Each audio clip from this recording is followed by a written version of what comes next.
Hello, Flat Earth researchers, debaters and debunkers. Hopefully you can hear me better today.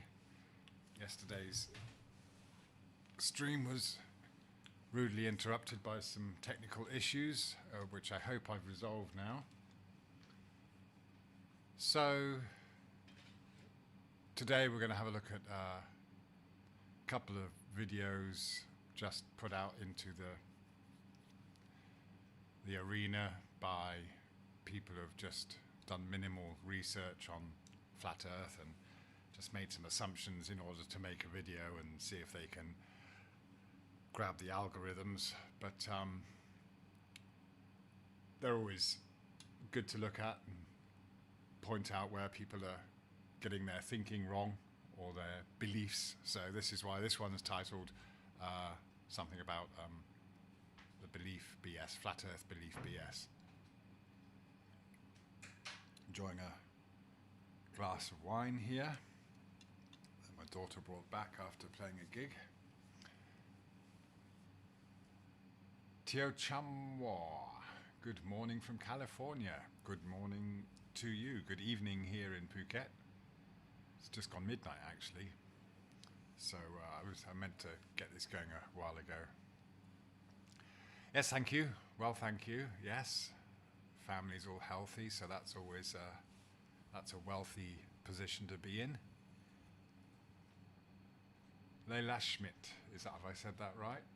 Love always. God equals love, energy, can't be created nor destroyed, only transformed. Luke 17:21, Mark 12:30-31. Namaste. The divine spark of God in me acknowledges and blesses the divine spark of God in you. Well, thank you very much. That's genteel of you. Thank you. Coil spring. TFE ended FE. Just throwing acronyms around doesn't prove anything. And if you'd like to elaborate, that would be good, because maybe we can get an understanding of what your understanding is. Ahoy, Dean HD. So Coil Spring, feel free to elaborate, or you can perhaps, there's a link to Discord. I am not 100% sure whether I've set up things correctly, but I've got a set of headphones and I've got the mic wired up, so I've sent out a link, or there's a link in the description. If anyone wants to try and join on Discord, I'm not promising that it will work, but it's maybe worth a try. So Coil Spring, you can either contribute in the chat by actually being a bit more descriptive about what you mean and why, or you can try and have a go at saying it in Discord. Members have to be approved first, I think, so we'll see how it goes there. I haven't used it for ages, but people are always welcome to come and join the discussion. It's not necessarily a debate. We can discuss things. Squirrel Sniper, hi. Greetings, beautiful souled, pure blood critical thinkers from across the pond, but under the same skies. Greetings to you again, Squirrel Sniper. Is the sound okay? Do I have to Snaggle Tooth Proof? I just want to say thank you very much for your donation yesterday. Just at the end of the stream, things were getting crazy with the audio. I didn't know what was wrong, so but I saw your very kind super chat come in, so thank you for that. Snaggletooth Proof. Yeah, donations are very welcome, especially coming up to this period. Work's dropped off for me. I'm wondering what I'm going to do when I have to put the red suit on. Audio's a bit low, is it? Okay. I've turned up the focus right. That's what I'm using, as high as it will go. maybe get a bit closer, but then that brings you closer to my ugly mug. Let me move this back a bit. So hopefully that's a bit better with the sound. I'm just trying to keep it low because it's way past midnight here. Yes, I'm enjoying the wine. Yeah, thank you, Tio Chamois. MK Iggy, is that right? Hi there. Okay, great. Good to know, FPV. Thank you very much. Okay, good. Lovely. Thank you for letting me know. Hello, Lev Kung Fu. All right. Yeah. Let me just start off with a bit of self-promotion. I don't like necessarily requesting things, but I've kind of put out some music that I made a few years ago, but this was inspired by nature, and it's a lot of time and passion and kind of some creative inspiration from back in those early days of Flat Earth. Came out in the form of music, which I put together. So I've actually got this for sale on my own website now. So if you're into this kind of music, then give it a go. I've called it Earth Vibe. So it's basically 20 minutes of exotic ambient music inspired by nature. So there's 2 tracks on here. One's called Rhythmic Forest and one's called Ocean Chorus. So I'm not sure let me just see if that plays.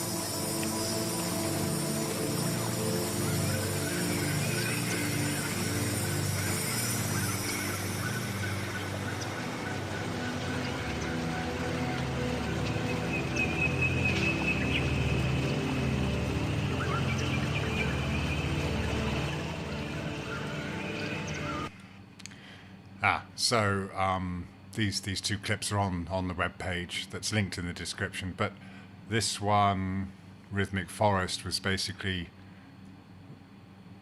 inspired by being in this hut on the side of a paddy field and just listening to the crickets, the frogs, the birds.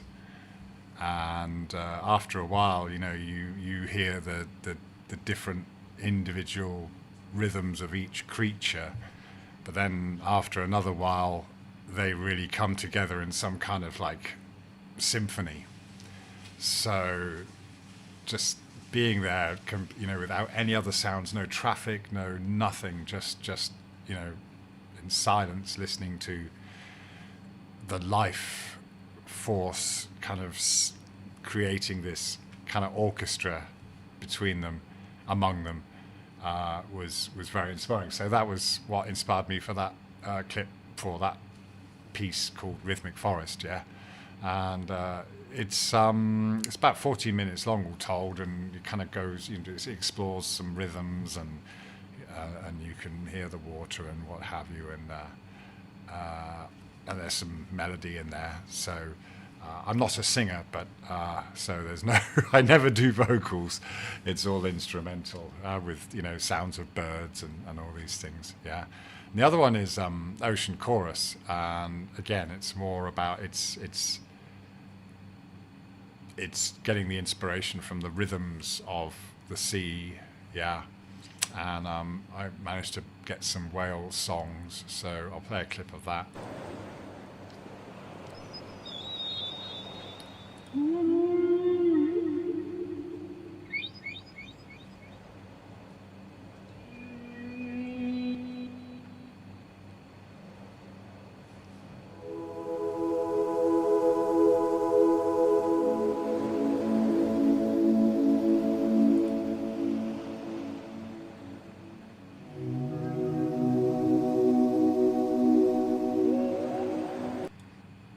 Anyway, so yeah, they're basically my 2 favorite pieces of music that I've ever put together.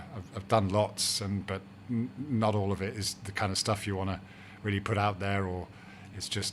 But these were kind of 2 compositions that really kind of were visions that I really had to get down as music.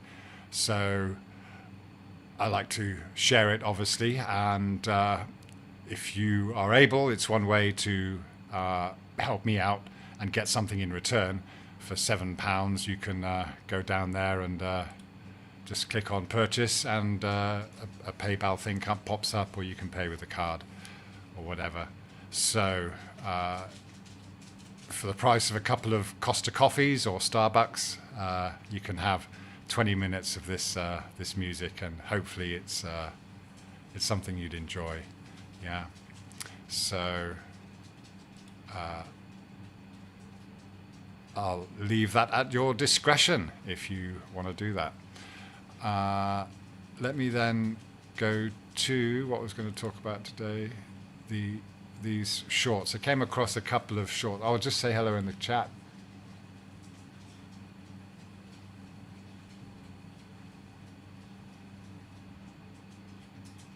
Oh, okay, it's Mark. You used to visit the Chippy. Hi, Mark. All right, how you doing? Good to hear from you, man. Yeah, okay. Sorry, I didn't recognize the handle, unless maybe you've changed it. I'm not sure. Yeah. Yeah, unfortunately, we're not doing the Chippy anymore. The last time we had it, which was the fourth time we'd got it up and going, it was doing okay, and it was in a very popular area. But that area is so popular that the owner of the land that we were on, she sold the land, and now there's this kind of condotel being built on it, along with a bunch of others in the Bangtao Beach area. So that is just that area has just gone super high volume tourism, and we had to leave. So hi, Music Realm.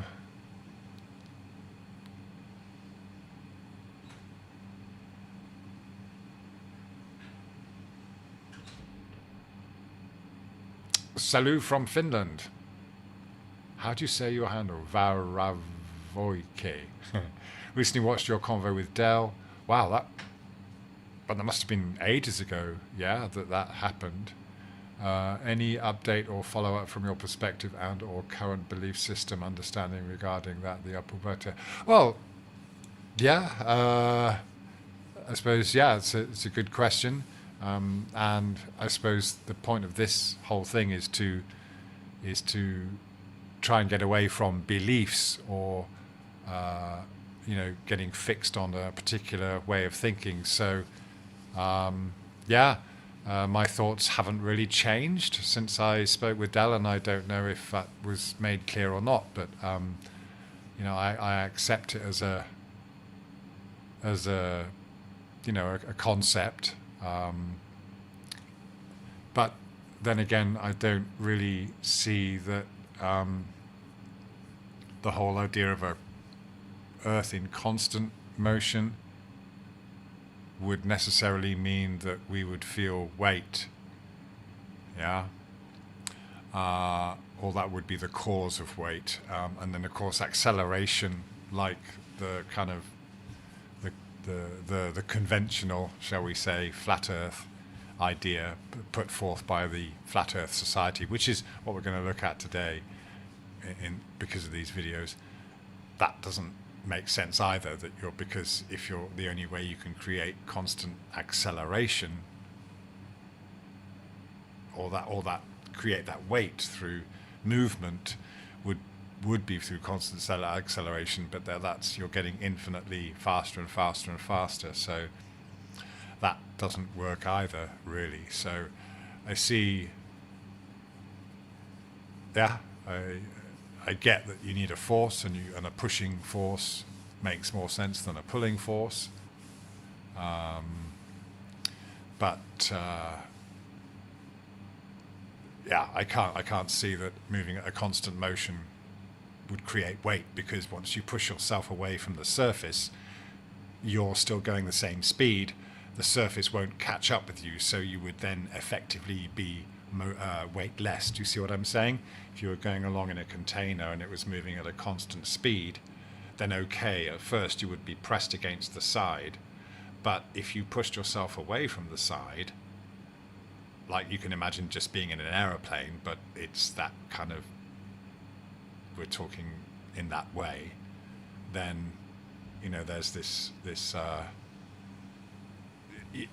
because you're still going at the same speed as the container. If the container was moving at a constant speed, then the container wouldn't catch up with you once you'd pushed it, you see? So you would remain suspended in the air, whether you're considering it rising or whatever way you're going, because direction is kind of, we have it on the Earth, but outside of that reference frame, whatever you assume is going on what's happening to our reference frame, outside of our reference frame, then it doesn't matter which direction you're necessarily going, or is there a direction? This is the thing, we are so much bound by these kind of earthbound physics.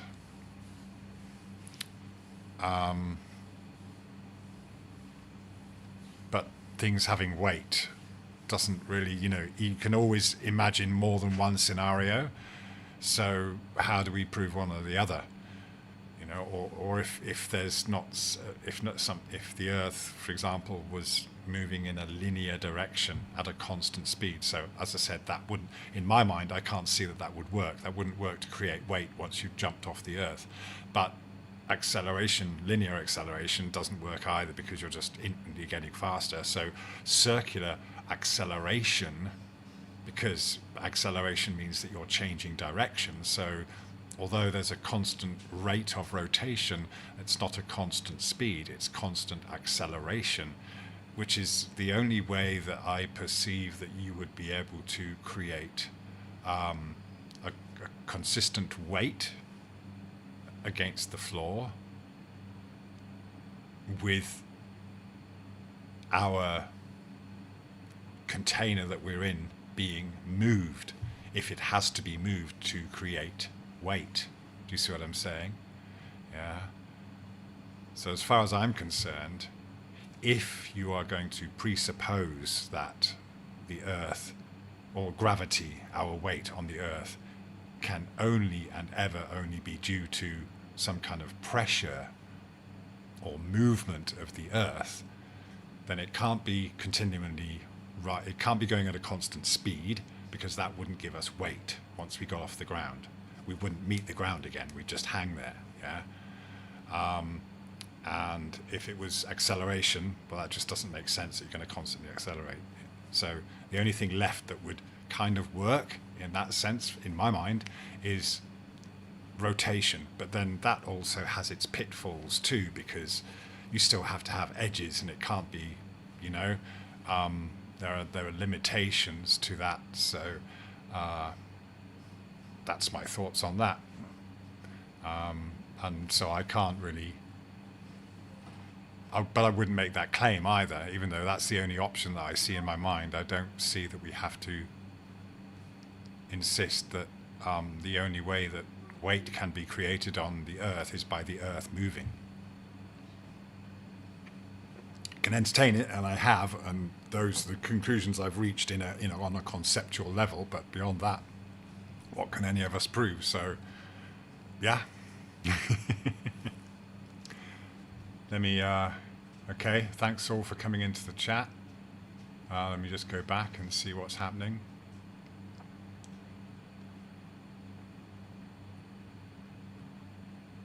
Oh, hello, Mint. Kazoo Scott, you came in a bit earlier today. Nice one. Good to see you too. Snaggle Toothproof got a link to website. I love ambient music. Oh, thank you. It's in the description. Yeah. Should be. Should be in the description. Link to the music. Thank you.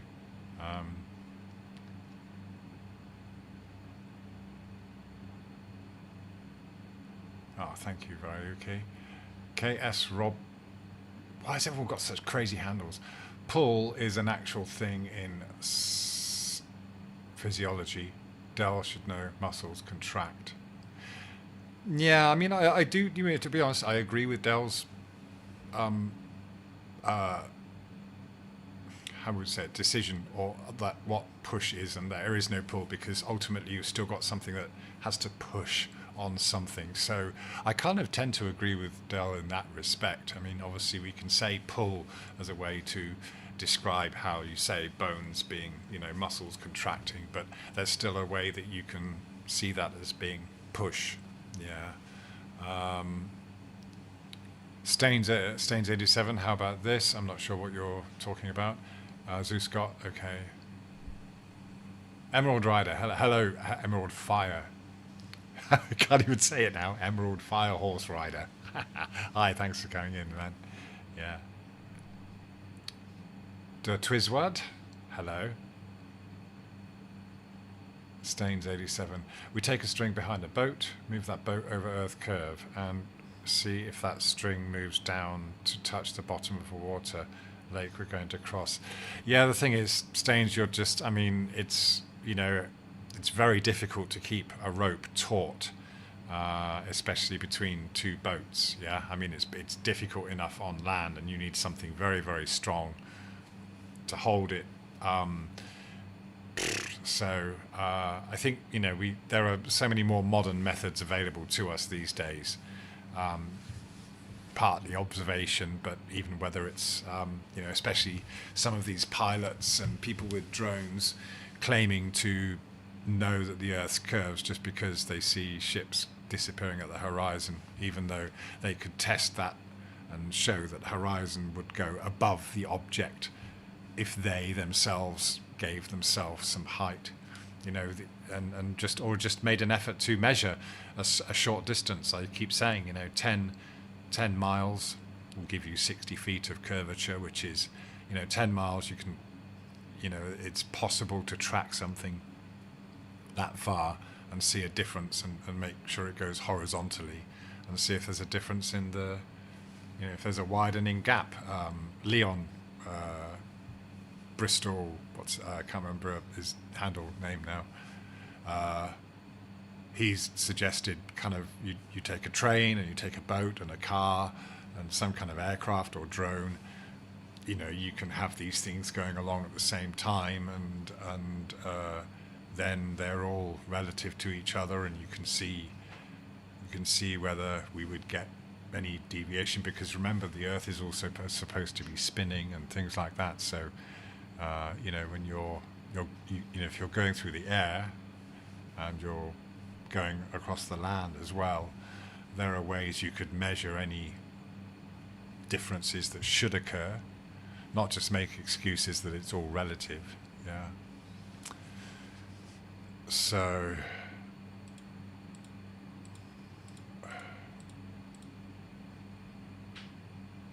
yeah, there you go. FPV, steel cable sag over distance. It would be flawed. Yeah. Professor Phil Bell, hello there.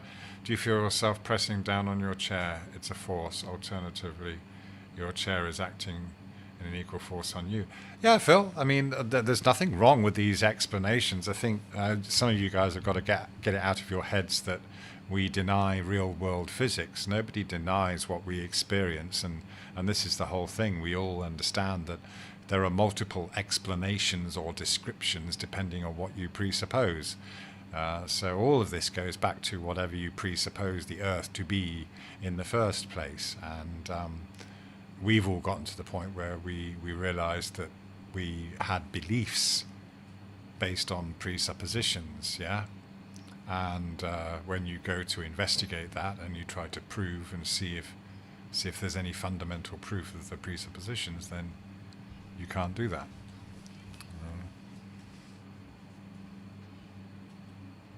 Music realm.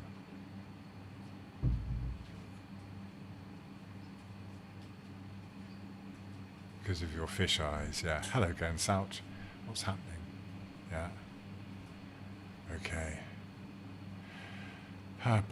Professor Phil Bell, I get asked thousands of questions per week by important people. I'm not going to record questions that don't matter. Yeah, the question has always been to you, Phil. Where's your measure of curvature? Where's the curve? That's the most important question. And you wouldn't have to be wasting your time making up other kind of explanations and excuses if you had the actual answer. Yeah. Dirt Wizard, give me 2 locations by name and the physically measured curvature between them. Well, yeah, I mean that's what we should be able to do, isn't it? Oh, thank you, Emerald Rider. Thanks for checking those out. Yeah,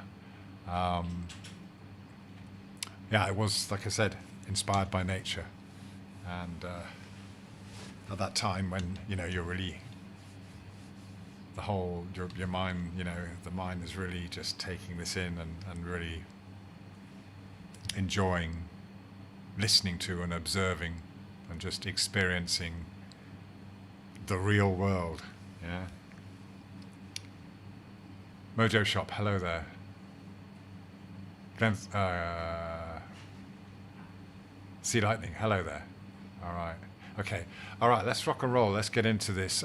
So again, all I've done is just come up with a couple of videos where we got, these people that they're basically making fun of Flat Earth, or jumping on the bandwagon, I suppose. And let's see if this works. So this first one is just this guy's going on about believing that just repeating this stuff about Eratosthenes is a way to prove the Earth is a globe. Yeah. So let's have a look see. Actually have a shadow. If we look at another city, for example, here, the rays of the sun fall like this, therefore you will see a shadow right here. And you can actually measure the angle right here. This angle is about 7.2 degrees. 7.2 degrees fits 50 times in 360 degrees. And if I know the distance between these two cities, I will be able to calculate the circumference of the Earth. This distance was measured to be 800 kilometers. So all you need to do is 800 multiplied with 50, which is 40,000 kilometers. This is what Eratosthenes has done over 2,000 years ago. The Earth is flat. All right, so yeah, this just comes up in the feed. It's only a few days old. Just looked up Flat Earth, and of course, you don't get any truth speakers when you do that. You just get these anti-Flat Earth videos. But yeah, here's this guy talking like he really knows what he's talking about. And yes, he knows the story. He knows the Eratosthenes story just like anyone. Yeah.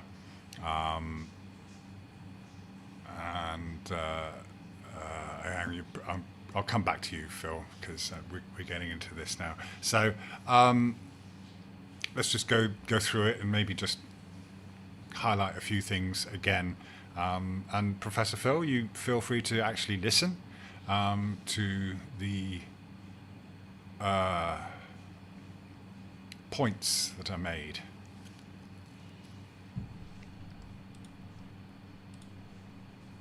You literally need just one stake and its shadow to prove this statement wrong. Here.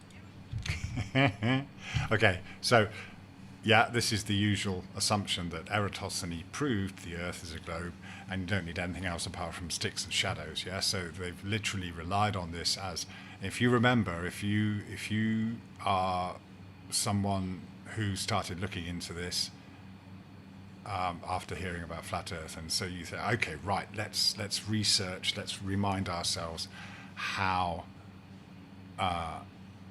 we know we live on a globe. Yeah, because you're like, okay, you might think, well, hang on, yeah, how do we know? And you start checking, and guaranteed that the Eratosthenes story is going to be pretty much the first one you find on many pages of a search result. Yeah. So yeah, I can see you got some questions coming in. Let me kind of go through this, and I'll come back to that. Yeah.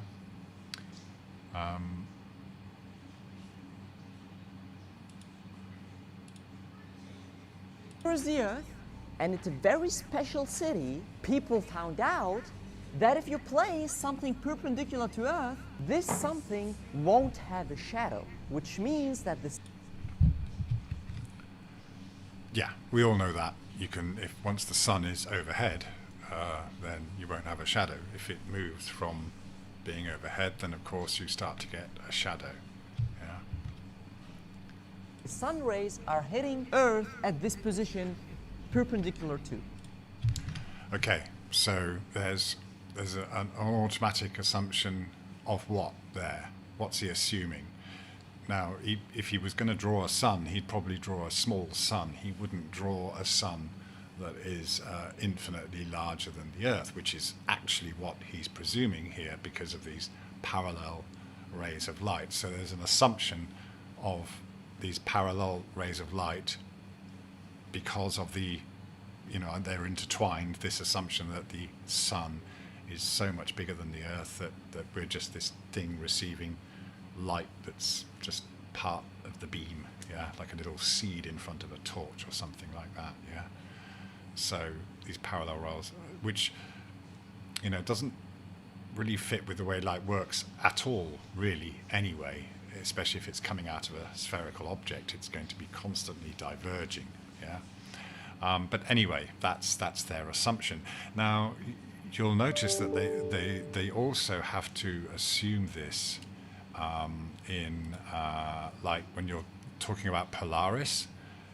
They have to assume that wherever you are on the Earth, in the northern hemisphere at least, if you're using Polaris as a guide, just like the sun, you have to assume that the light from Polaris is coming down to the Earth in parallel lines. So even if you're not directly under Polaris at the North Pole, you're several latitudes away, in the working out of your latitude, you still have to assume that the light from Polaris going down, directly down to the north, is also parallel to you away from north, yeah. So, we're talking about, this is where the belief is being formed without any actual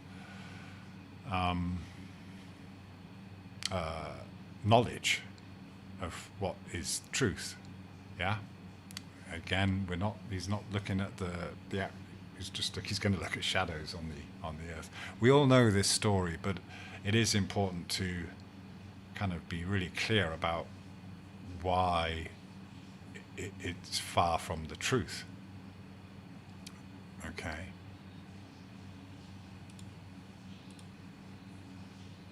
But now, if you do the same thing at another city, you will find out that this thing does actually have a shadow. If we look. Okay, now what he's not done there is let me just come back to now what he could have done there is just shown the shadow on the flat surface, and yes, the one directly underneath a smaller sun wouldn't have a shadow, but one over here would have a shadow from this smaller sun on a flat surface, right? But no, he's gone to this assumption of a spherical surface, yeah. So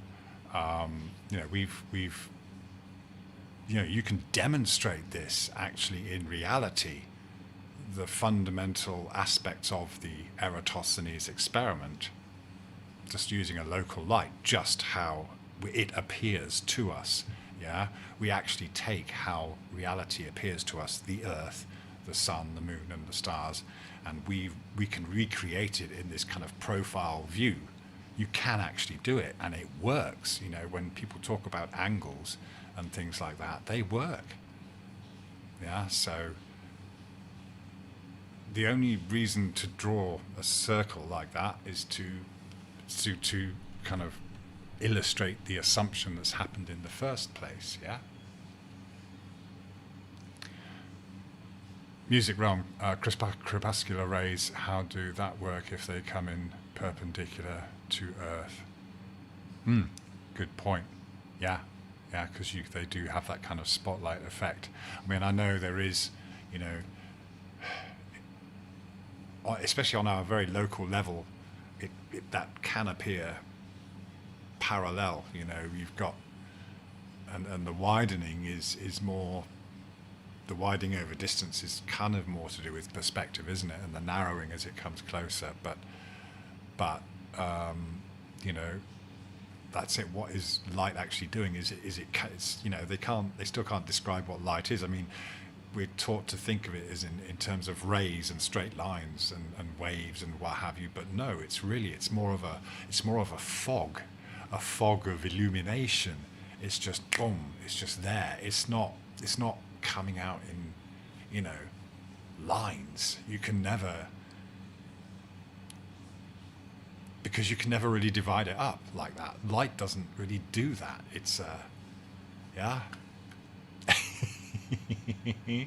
But this is the thing, isn't it? That's what we've been conditioned. We've been so conditioned to think of light in a particular way, even though they understand that it can be described in several different ways.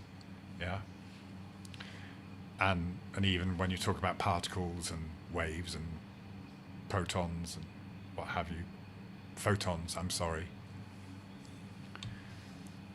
Anyone ever seen a photon? A single photon? I haven't. So, okay, so he's jumped from, you say, so he's jumped from what he could have shown how it actually works on a flat Earth. But no, he said he's jumped to the spherical Earth, yeah? Are you following this, Phil Bell, yeah? Are you following this? Are you understanding that, you know, this guy is dealing with a concept, and he's going through a concept that has certain parameters because there's a certain assumption in the first place. You know, you've got to understand that the Eratosthenes experiment didn't prove the shape of the Earth. You know, what you can understand and accept about looking at shadows in different locations from sticks or down wells is that it doesn't prove one or the other. Yeah, but you also have to be able to understand that when you go from a globe Earth assumption with a massive sun to a flat Earth assumption based on demonstrable reality with a local sun based on how we actually see the world, yeah, then you know, you have to have that as its own separate model, not one where you're mixing in ideas from the heliocentric model about the size or the distance of the sun and then applying them to some imaginary flat Earth as well. Yeah, that doesn't work either. Yeah, so this is a major part of the whole thing is having to, because you have to break away from all of it, and that the heliocentric model is just a collection of descriptions, lots of different descriptions, yeah, and explanations for the observations that we see, yeah, and just because there's an explanation for the different observations, they're all just assumptions built on assumptions built on assumptions. Whereas when you come to this Eratosthenes experiment, even though it is touted as the main proof for 2,000 years that we live on a globe, nothing could be further from the truth. This is not really an experiment, it's just a demonstration that you can perceive this Earth and the sun and its relationship with it in myriad ways. There's never one full-gone conclusion, especially when you've assumed everything to start with. Yeah. Sorry, I'm going to ignore the chat for now and then I'll come back to it, yeah? If you look at another city, for example, here, the rays of the sun fall like this, therefore you will see a shadow right here. And you can actually measure the angle right here. This angle is about 7.2 degrees. 7.2 degrees fits 50 times in 360 degrees.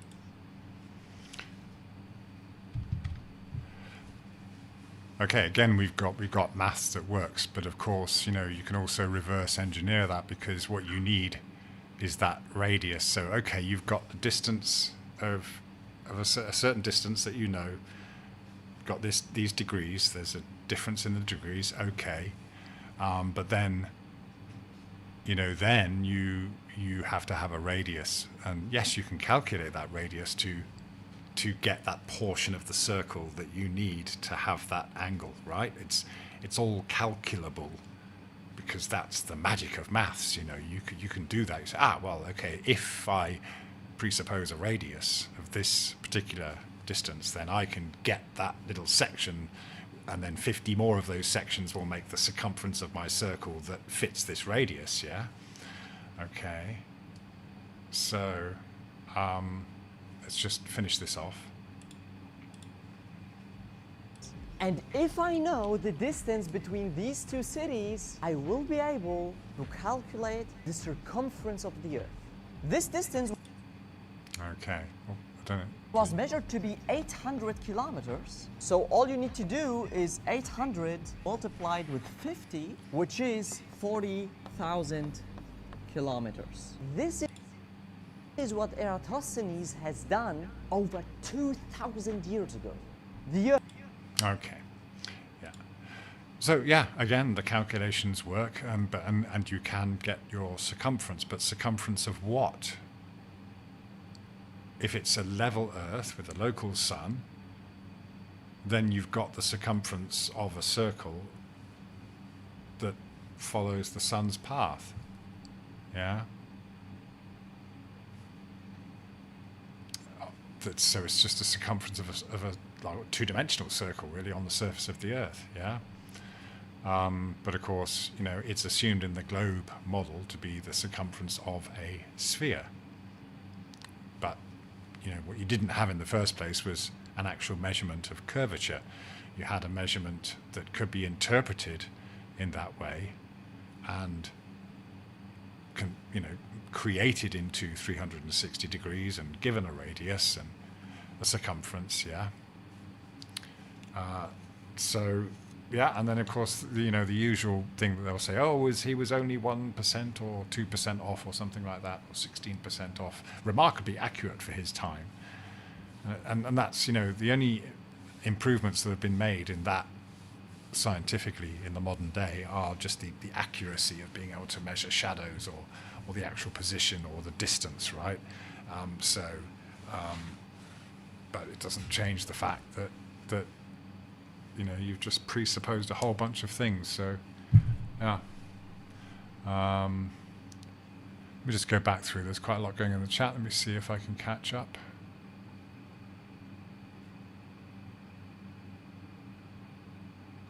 Okay.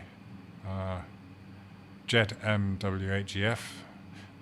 There is no physically measurable curvature. Simple. Yeah. Okay. That's right. Yeah.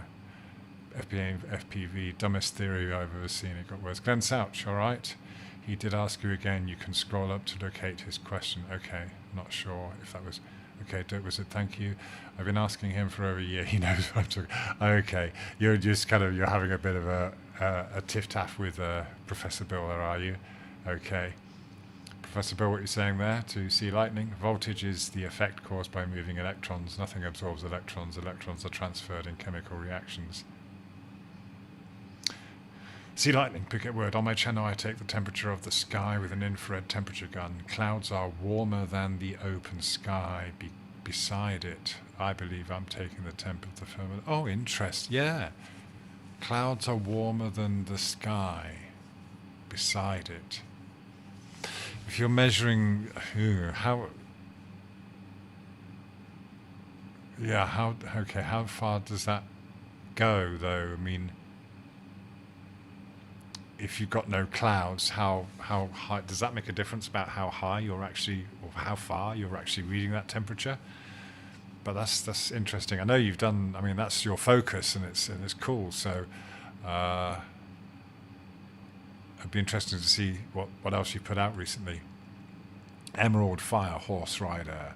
If the sun was 83 million miles away, or 93 maybe, all its light would hit Earth in parallel rays. Why do we see crepuscular rays then? Yeah, okay, yeah.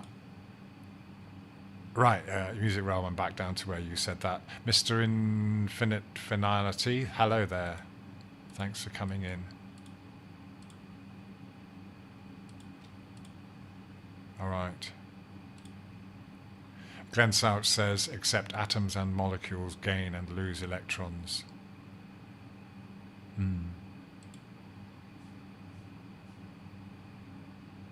Yeah, Professor Phil Bell, you're saying the North Pole and Mount Kenya, the Earth curve is 69 miles per degrees of latitude. We know that, but it's not measurable, is it? We know that you've just taken angles. This is the thing, you know. These whole idea of distances come from this correlation with angles. Yeah, we know that.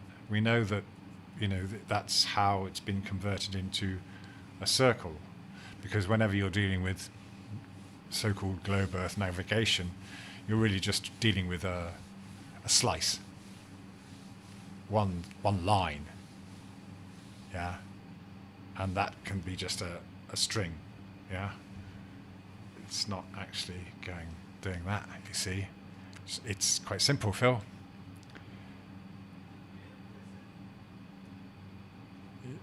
Yeah, back to the pitch data again. FPV, yeah. This is it. Emerald fire. Electromagnetism can bend light rays. So what we see looking up can make the light ceiling seem curved. Hang on, is that? Oh, so Phil is Phil saying that the gas is okay, or is it? Okay, maybe I've not seen the start of the conversation there, but. Pretend gravity. Sawatdee, hello, Dr. La, hello, Sawatdee Cup. I will not be going to Thailand this year, unfortunately. I will plan on going there in June, so hopefully we'll meet. All right, okay, maybe. I mean, I've got kind of hoping I might be able to go back to the UK at some point, or I'm not sure when though. But yes, if I'm here, hook up. Music Realm. My conversation with a commercial pilot said he doesn't adjust the airplane to adjust to a physical curve level. Yeah, yeah, and it doesn't matter if you assume that you just naturally follow a curve, because no, that is not what happens when you're flying, is it? You know, you know, planes are designed to fly horizontally, and it doesn't matter if you get claims about barometric pressure changing. Well, yeah, okay, but you should be able to do that. You should actually be able to, what you should be able to do as a pilot, if you wanted to prove that you lived on a globe, and you're going to insist that barometric pressure is part of finding your altitude, which I don't deny, which is obviously true, then what you could do in an aeroplane is just fly straight, horizontally so, yeah, and then you should gain altitude, right, if you're on a globe. If you force a straight line, yeah, because any pilot will know the difference between going straight and following some kind of curve or you know, downward direction, yeah. There is a difference, absolutely, yeah.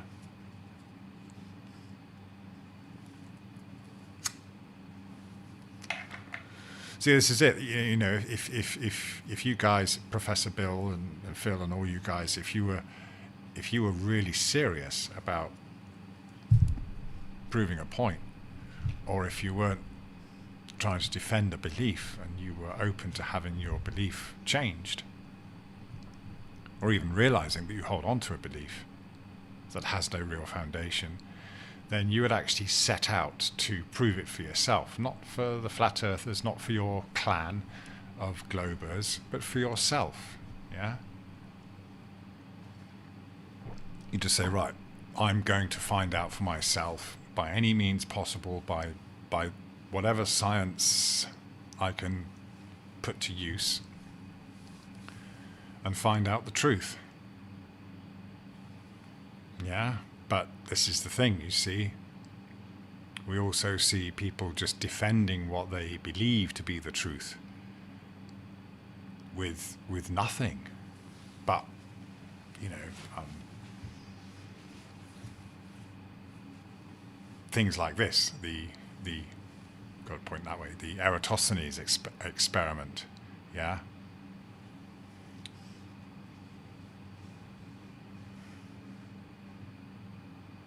Mojo, hello there. It's plain to see, Brendan, that's true. Zeus Scott. Emerald Firehorse. Real science does not involve unknowns, things that are not falsifiable, i.e. like gravity. And how do you test it or falsify it? Right? Yeah. Yeah. This is it. All we can ever do is describe in certain ways. And yeah, we have to kind of, assume some kind of force, but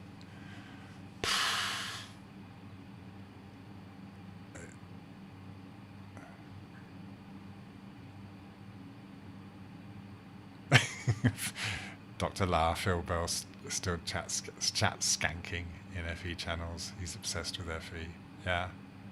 Well, this is it. That's the thing. It's quite funny to see these people coming out with these videos and continuing to repeat the same arguments, and it's just like, wow, man. I mean, it's even more proof that you really are there defending an identity. Yeah, this is the thing. An identity is founded on belief, and when you kind of start looking for true answers, real answers to what we're all doing here, what's this all about, then you realize that part of the problem is a block caused by beliefs and identities. Yeah.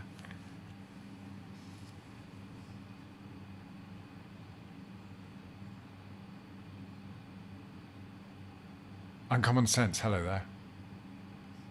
What's that? Give Phil the calculations of the Earth curve, then put him on a plane and tell him to give the pilot the calculations for Earth curve and tell him to adjust accordingly to calculations. Good luck, Phil. Yeah, do it, Phil. Do that. Do it with the drone. Yeah? Start with the drone. Nice cheap drone, yeah? Ask Wolfie for one, he's got plenty. Yeah?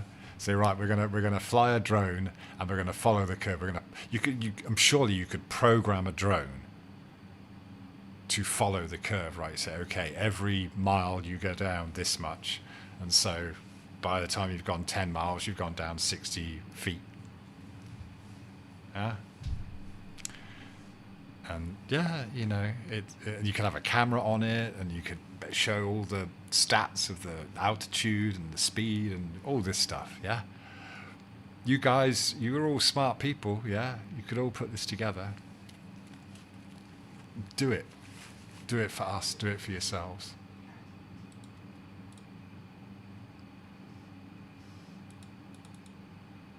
Oh, hello, Mr. Cheswick. Thank you for coming in. Honoured to have you here, my man.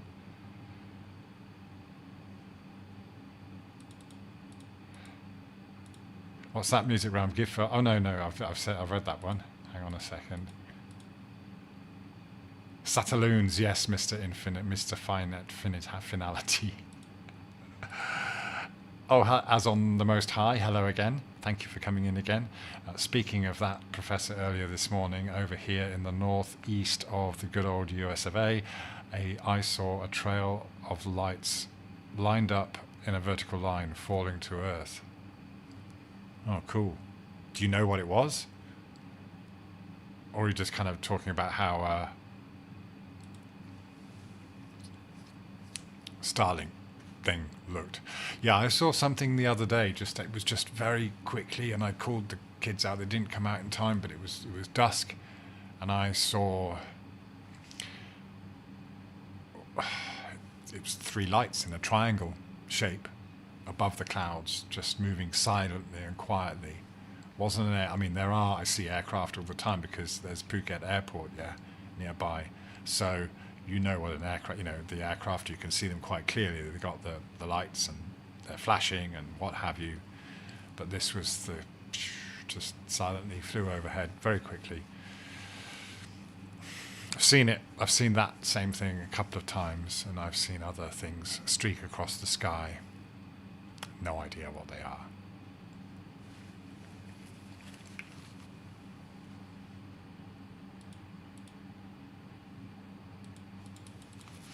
Oh yeah, and it's funny. You can see all the promos coming out for this new new movie by Steven Spielberg, Alien. What's he called? I think it's called Disclosure.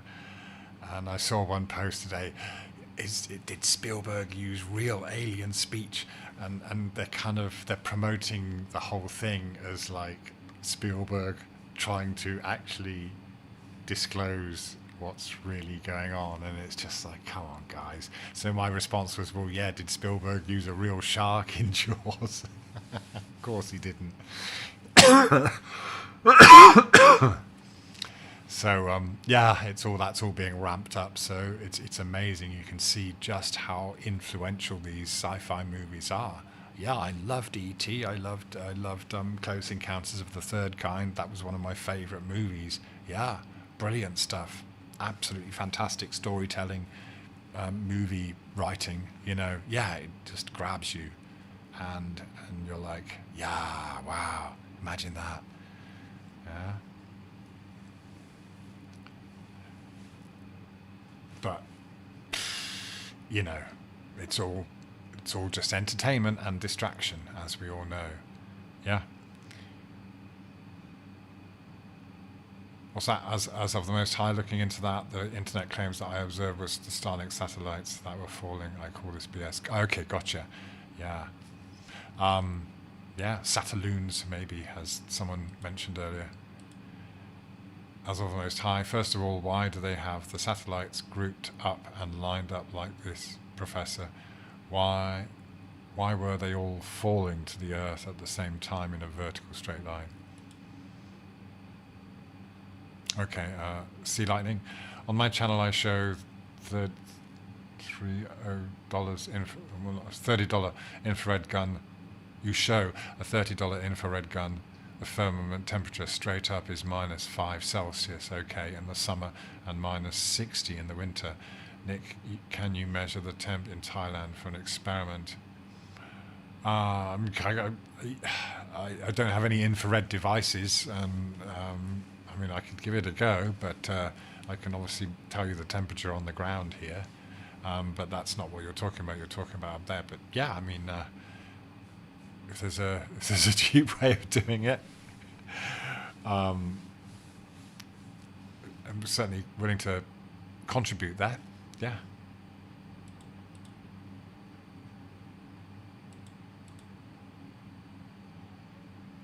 Yeah, Emerald Rider. When does Sharks in Space come out?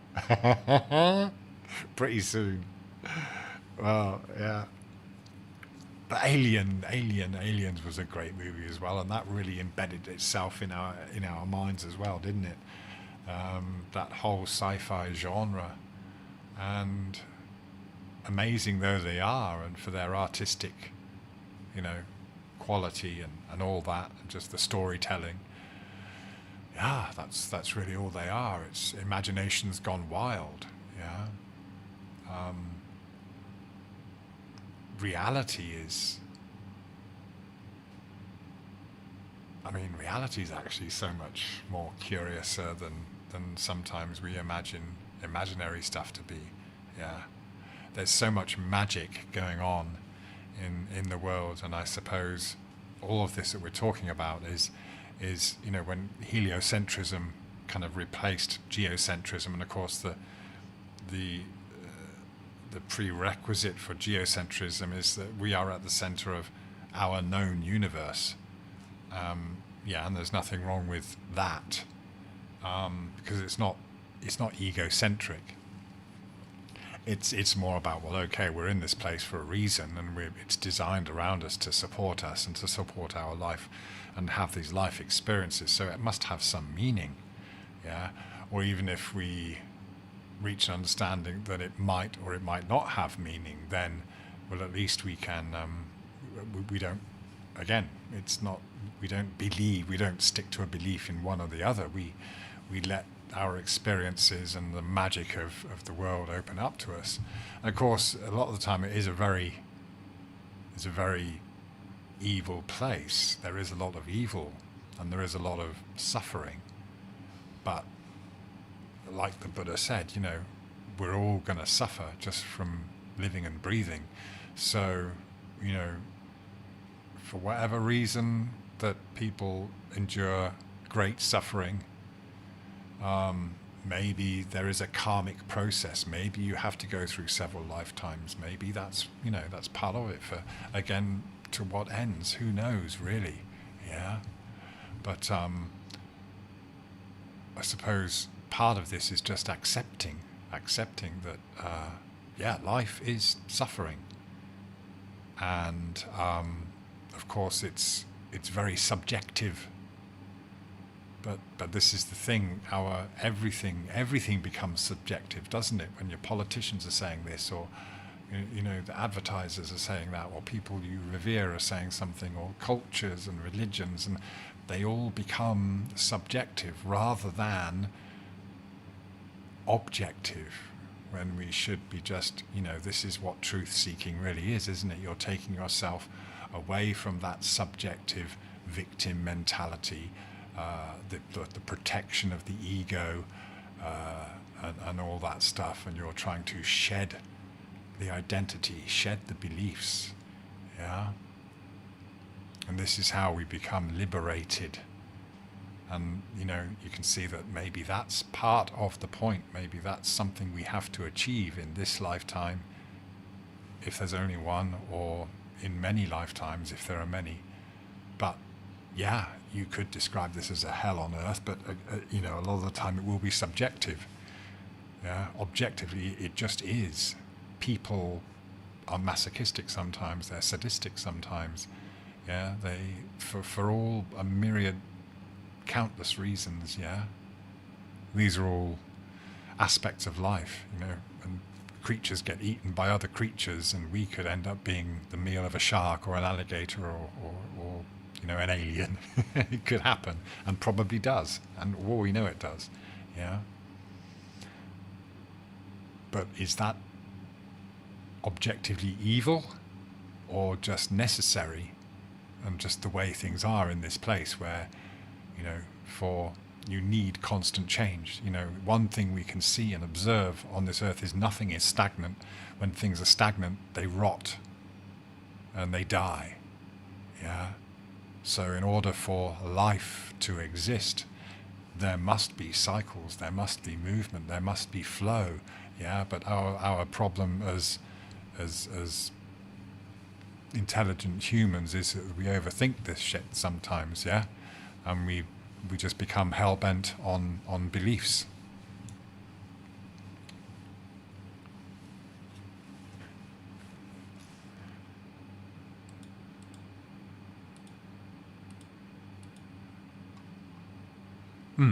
Okay. Sorry for the rant there, I hope the sound's still okay. Let's go for this next one. Just a second, let me try and cue that one up.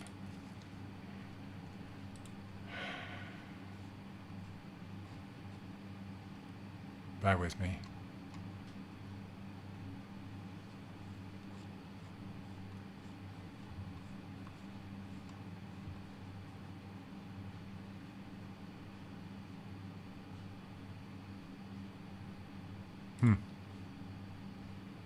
As for how gravity works in the flat Earth model, the Earth is constantly accelerating at a rate of 32 feet per second. Okay. Let's just check if that's... okay, cool. Yeah. So, this is another guy I've found. I think he's just started this in the last week or so. So he's basically, as far as he's got is basically, let's do some videos on flat Earth and some shorts basically. But then he's... First, all he's relying on is whatever he's found at the Flat Earth Society. So, you know, we all know that these guys are just, they're not serious and they're a distraction. And certainly don't kind of represent what most of us assume or understand, yeah? So, this guy's done a couple of videos, but let's just listen to this for now, and again, we'll listen through and maybe talk about it. A second squared, or 9.8 meters per second squared. This constant acceleration causes what you think of as gravity. Imagine sitting in a car that never stops speeding up. you will be forever pushed into your seat. The Earth works much the same way. It is constantly accelerating upwards, being pushed by a universal accelerator, a UA, known as dark energy or etheric wind. You may have spotted a problem with this explanation, given the whole issue of eventually exceeding the speed of light. In fact, if constant acceleration at 9.8 meters per second squared happens, it would only take about a year for the Earth to reach the speed of light. Well, they've got that covered too, explaining, due to special relativity, this is not the case. At this point, many readers will question the validity of any answer which uses advanced, intimidating-sounding physics terms to explain a position. However, it is true, the relevance equation is V over C equals tan h AT over C. One will find that in this equation, tan h AT over C can never exceed or equal 1. This means that velocity can never reach the speed of light, regardless of how long one accelerates for and the rate of the acceleration. Anyway, as for how gravity works in the flat Earth model, the Earth is constantly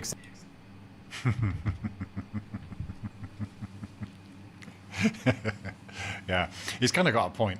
But then, yeah, it's funny, isn't it, how, you know, relativity jumps in and saves the day for anything that you want to imagine. That was kind of a handy thing for Einstein to do, wasn't it? Yeah.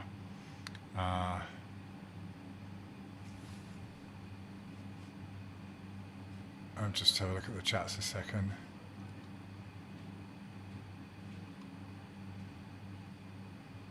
Yeah, oh, Emerald, I'll tell you what I'm going to do.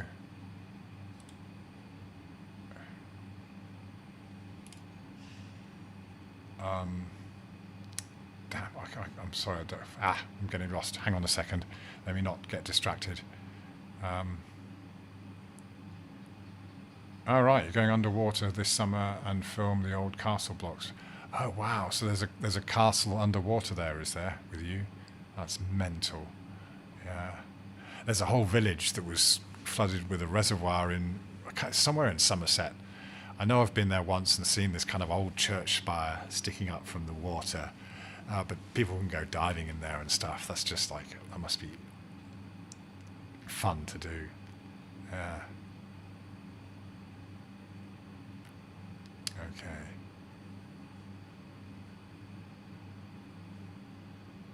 Hang on. Emerald, I'm gonna just... Right, Emerald, you should be able to drop your links now. You've been made a mod. All right.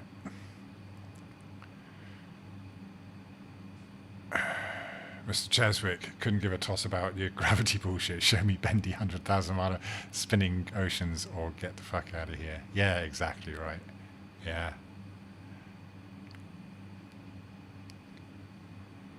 Emerald Rider, a perfect location, mate. Oh, okay. What's popular beach? The Jolly Man, hello. You're welcome, Emerald. Okay, get those links in there, yeah? Right then. Yeah, so where were we with this guy?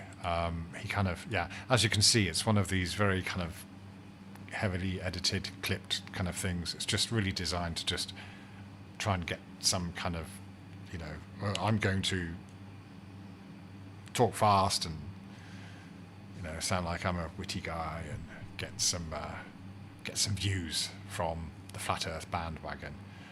But again, you know, this guy's only gone as far as the Flat Earth Society gatekeeping website or whatever they use. Yeah.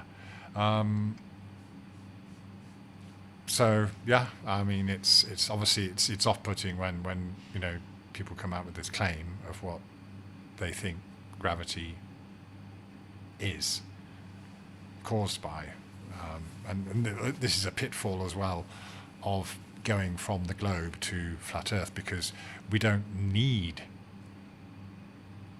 so many.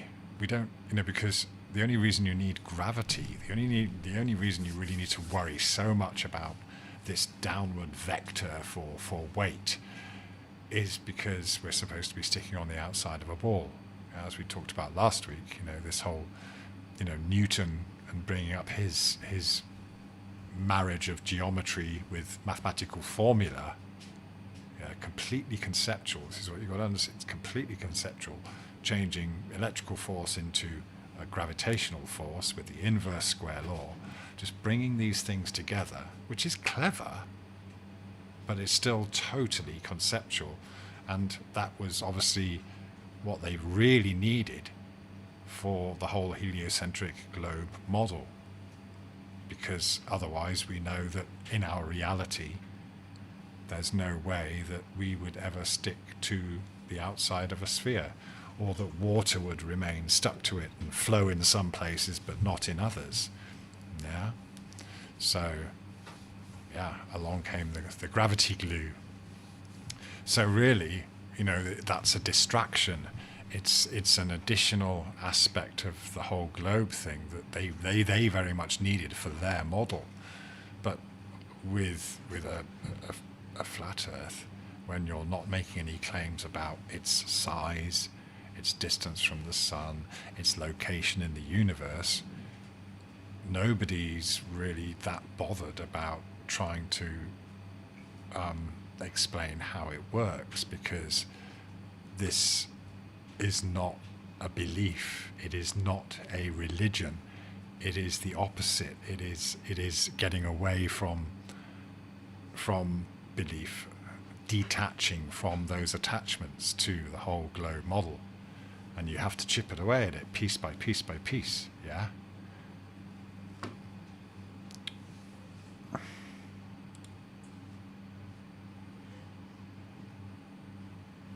Oh, Steve, HV, you're thinking of the village of Derwent in the Peak District, submerged by a Lady Bower Reservoir. Its church spire was famously visible for years as a ghostly reminder when the water levels drop.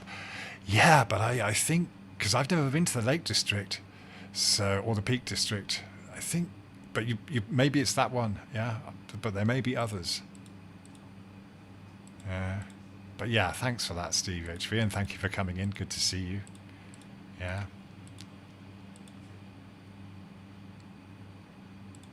Aldebaran, I'm not even going to entertain your nonsense, yeah? Sorry.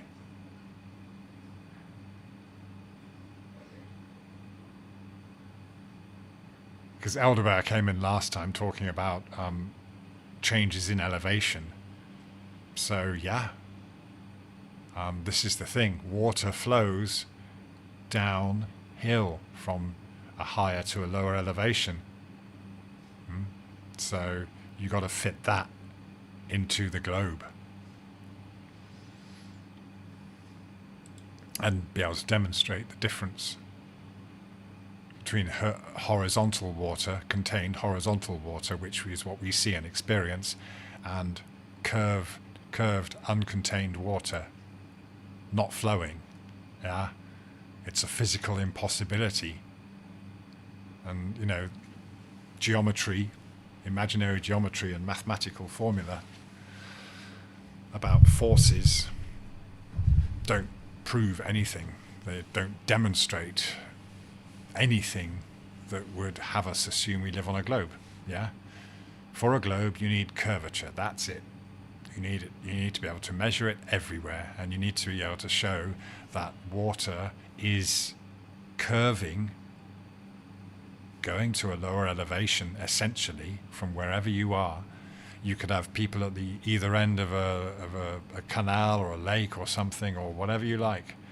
But for each of those, each person, the other person opposite them at the other end of this trough or river or whatever, canal, will be at a lower elevation, based on the idea of looking at the globe as a sphere. Yeah.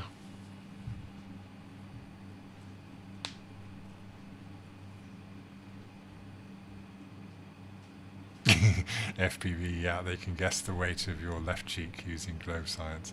The Jolly Man, natural laws of displacement explain both vectors up and down, rising and falling. Globers have to define the vector correctly and stop using the word falling. Yeah, good point, the Jolly Man, yeah, because that's right. I mean, whatever you're dealing with a medium, aren't you? Yeah, so, and there are different pressures in those mediums. There is that up and down. Yeah. And then, but where does it end? You know, where do these mediums end? We don't know. So that's it. It's all about the reference frame beyond.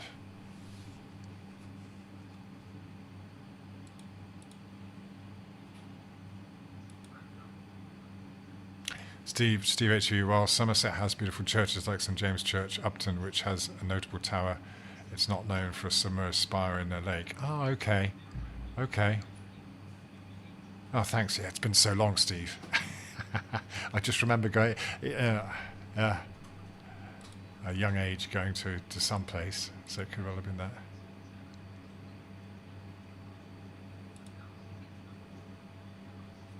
Yeah, thank you, Emerald.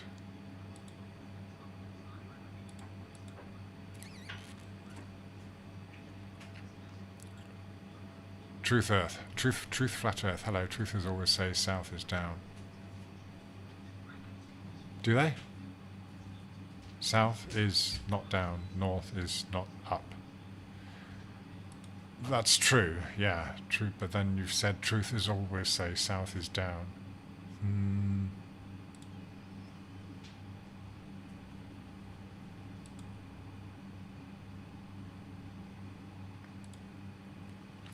All right then. Yeah, so I got just one more video from this guy. So yeah, really it was nothing substantial there at all.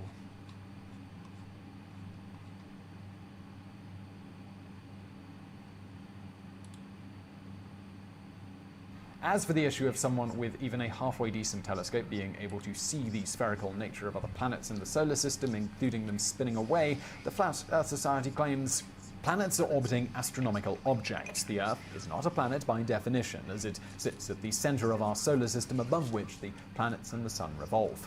The Earth's uniqueness, fundamental differences, and centrality makes any comparison to other nearby celestial bodies insufficient, like comparing basketballs to the court on which they bounce. As for the issue of someone with even a halfway decent telescope being able to see the spherical nature of other planets in the... Okay. As for this... Yeah. Yeah. So, okay, this is, in some way, in some respects, kind of true from the Flat Earth Society, or what the information that he's learned from this is that... yeah, you don't necessarily assume the Earth to be a globe in the first place, or the Earth to be another planet. So yeah, that's at least part of the way, of getting away from this. Again, it was an assumption that Copernicus had to make, not from any observation that anyone made. No one went out into space. They just literally took what was probably already established in terms of when and where you could see certain things in the sky, the sun, the moon, and the stars, right? So really they would have, had that data from maybe thousands of years beforehand. And then it's just a case of, cooking the books, as it were. Just coming up with this Copernican model, yeah?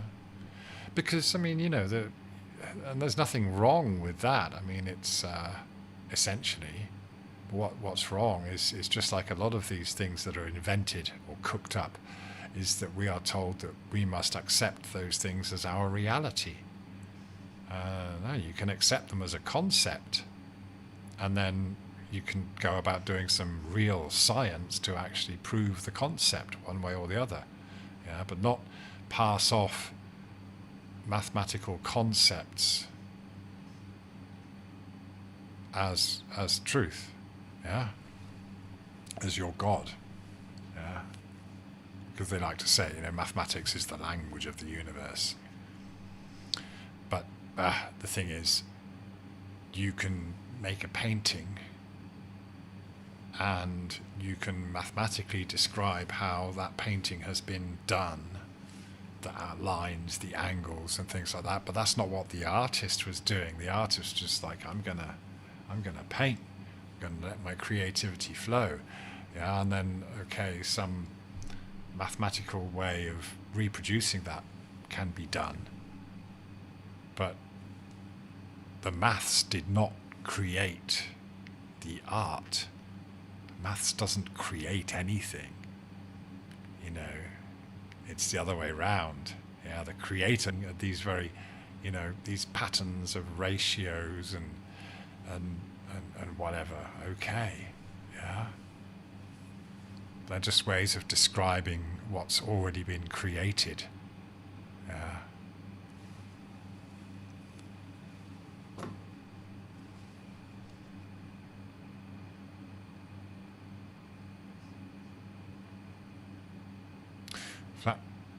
Truth, flat earth. Shooting stars do not exist. I can easily disprove that shooting stars are lights coming out of the firmament. Yeah, again, you know, the word shooting star is, well, it's kind of, you know, it's just used, just the word we've become used to as seeing light streak across the sky, yeah? But, I mean, if you think about, you know, if you were a fish or an octopus or something like that, yeah, and you lived under the sea, then you'd see very clearly all around you, unless it was murky, but if the water was clear, if you were in a clean environment, you'd see all around you, yeah? But then up above, a long way up there, would be some kind of shiny surface, and even if you broke the surface, then it would be a totally alien world to you. But you know, you would see the lights traveling across the surface. It could be lights from ships, it could be lights from the sun or the moon, yeah. But you know, when this is another thing, part of the thought process I remember going through is that, okay, we see things in the air and it's kind of dense, yeah. So when it comes to light and light source and a local light, then you know, you can just understand through common sense that if you have a local light source which is much, much smaller than the Earth, then in fact, this is a video that was talked about, I don't know if I saved it, but basically, yeah, people don't understand how you can have a local light above a flat Earth and for the light to not spread all the way across the Earth. But if you just think about, you know, air has a certain amount of density, so there is going to be a limit to which light, a very close local light, will travel through the air. Yeah, always be, you look at the horizon, and there's a point where all the clouds are squished. You've got maybe hundreds of miles of cloud that's squished into a fraction of your view, and it's just there on a line on the horizon. Yeah, but actually that's miles and miles and miles and miles of sky, but it's all compressed. Yeah, because we don't need to see that far. So this just literally blocks the light. The air literally blocks the light. It's really as simple as that. Yeah. And so when, you know, you can understand this by just imagining yourself underwater. All of us have been to the swimming pool at least, and even if you've had goggles on, you've noticed that, man, I can't even see the other end. Yeah, because the water is, whoa, it's clear water, it's very clean and clear water. There's a limit to the distance that our vision will see anything, yeah? So you imagine in the sea, then you're surrounded by this kind of dense stuff that doesn't really let light go very far. Yeah. So even if there's a bright light, you know, a mile or so away, and you're underwater, you're not going to see that light until it kind of emerges, gets closer to you, and eventually emerges from the darkness. Yeah. So this is just one of those thought experiments that I remember going through when thinking about the whole nature of light and the so-called flat Earth model. Yeah. Okay, you got a local sun, and yeah, that would work. I mean, it works. Just you can demonstrate it. You can relate to that, and this is another thing about the whole flat Earth thing. You know, it's just like, wow, yeah, it makes sense. It just makes sense, but you have to be open to it. You have to have kind of really picked apart and thrown out all those jigsaw puzzle pieces of the heliocentric model. Yeah, you do have to kind of reverse engineer it. That is kind of what happens inside the mind of a flat earther. You know, you look at all these different aspects, and eventually you've deconstructed the heliocentric model and all the assumptions, and you realize, okay, then you can start from scratch, and you can just base it on what we observe and know in reality. So I think that's kind of, part of what I made this thumbnail. It's like, well, we don't believe anything. It's the globers that are all enshrined in belief. The truth seeker who becomes a flat earther is only because they accept reality and they understand that we've all been filled with beliefs, and we had to kind of work very hard and chip away at all these different ways that belief had been hardwired into us. Yeah, you got to really unravel all that crap that's just accumulated over the years from people repeating the same old shit that this guy's repeating right now. Yeah, that's all he's doing. Or just do it like how much research did he do for this video? A minute, and then he did some reading of what was already, there was more effort went into editing this video and making it all pretty than actually any deep thought or research. Yeah. So he's just perpetuating the belief, and he's coming at it with a belief. Yeah. And then thinking that flat earthers believe certain things. It's like, no, we're not trapped. We're not stuck by belief. We are free of it. Yeah. Let me catch up with the chat.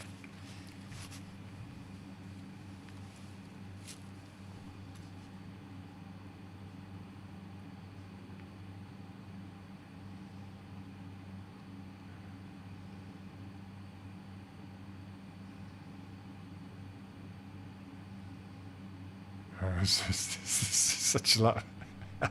It's funny, isn't it? The moment you come in, you just bring it all down. Yeah. That's the stuff. Oh. Yeah.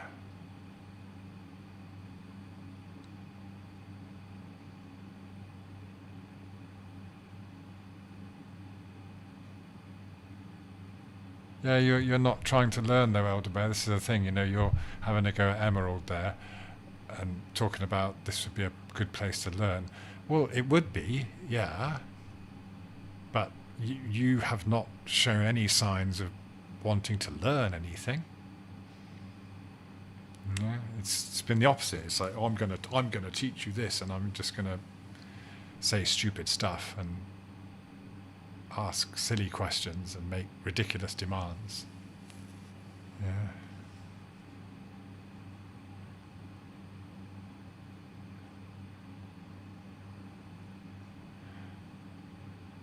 Anyway, yeah, I mean, as with the spanners, just it's okay. Let them talk their shite, because, well, it just shows. Okay, I'm not sure what you're referring to there, FPV.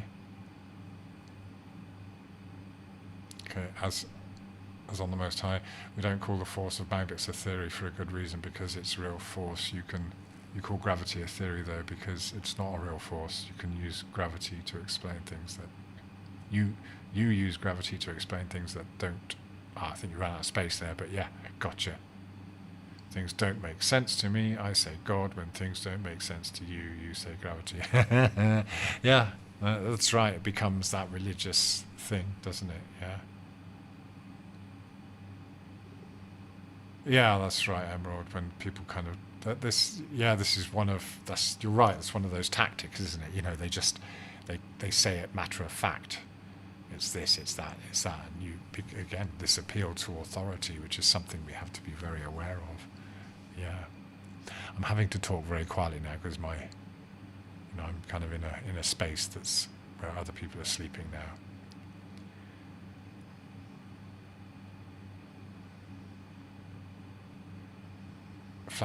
Truth, flat Earth, shooting stars do not exist. I can easily disprove. Okay, sorry, I've read that already. Okay, all right.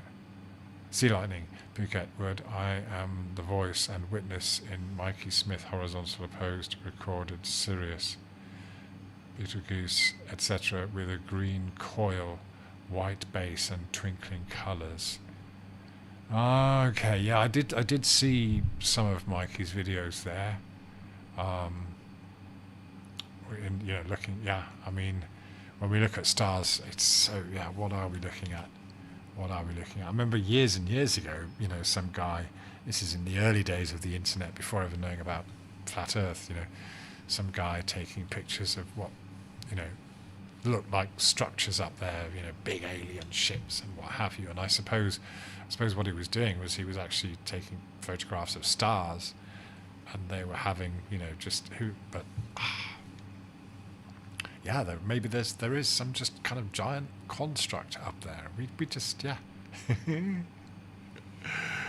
Like the fish underwater, we can't really get up there to find out what those lights are, can we?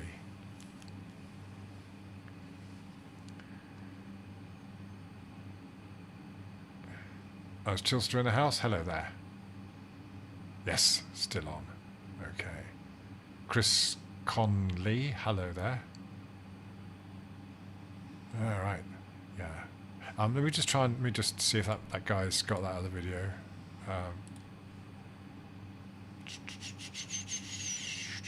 Just a sec. God, I got so many on the list here.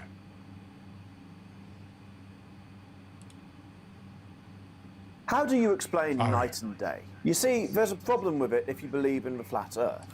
In most flat Earth models, you will see a sun and a moon of about the same size orbiting a point directly above the centre of a flat disk Earth. And this doesn't really explain how it's nighttime on one side of the Earth and it's daytime on the other side of the Earth. And we know this because Australia exists. Allow me to elaborate. If you have a spherical light source, like a light bulb, it will emit light equally in every single direction. If you put this light bulb near to a flat surface, you'll see a bright circle underneath it that will get dimmer and dimmer as it goes out, and again, as a circle, much like you see here.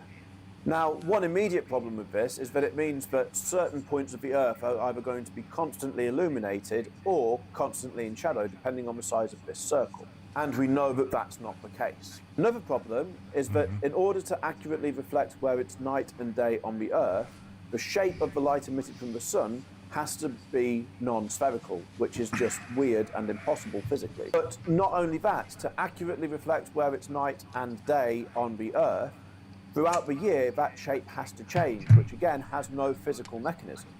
A spherical globe, half illuminated by the sun, perfectly explains this and matches what we see here on Earth.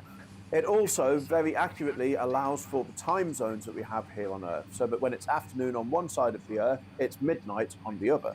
Another problem with this model of the Earth is sunrise and sunset.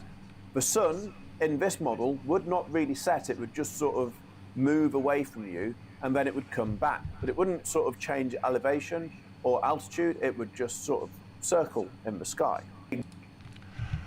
Okay, there's lots there, but that last point was really important because, this is one of the symptoms where we've got to understand that the flat Earth model, if you're going to talk in terms of models, at least how the relationship with the sun is that, yeah, we know from real life experience that if something is local and it goes away from you, then it will appear to change in elevation. It will come down in elevation, yeah? Perspective, right? Yeah. So this is where the globe has a massive sun rotating sphere for this transition of day and night, which is assumed to be a fact because like we can see in his mind, that's the only way you can imagine it. You have to get rid of all those presuppositions about the globe, yeah, including the size and the distance of the sun, yeah.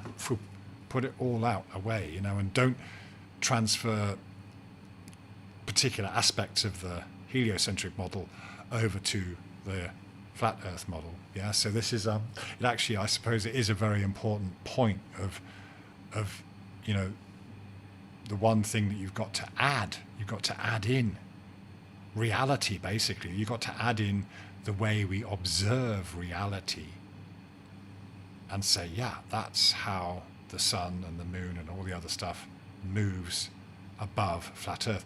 And we did point out, asking about a mechanism. So of course, again, we've got, this idea that gravity, this mathematical formula of force with geometry and the inverse square law gives us this globe. Yeah.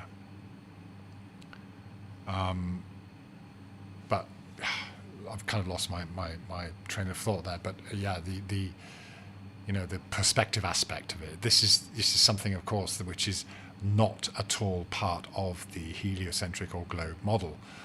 I know Nathan Oak did actually say perspective has been hijacked, and he's kind of correct, because obviously these angles of elevation that have been used for Polaris and then translated into a map, of course, have just made the surface curved instead of the distance creating this declination, which so this guy hasn't even looked at reality, and he's just taken, he's ignored that, because that's not part of the globe model. Perspective is not really a part of the globe model, or the way we see declination occur has been converted into the idea that the Earth creates sunrises and sunsets. It's the Earth moving, right? Yeah. So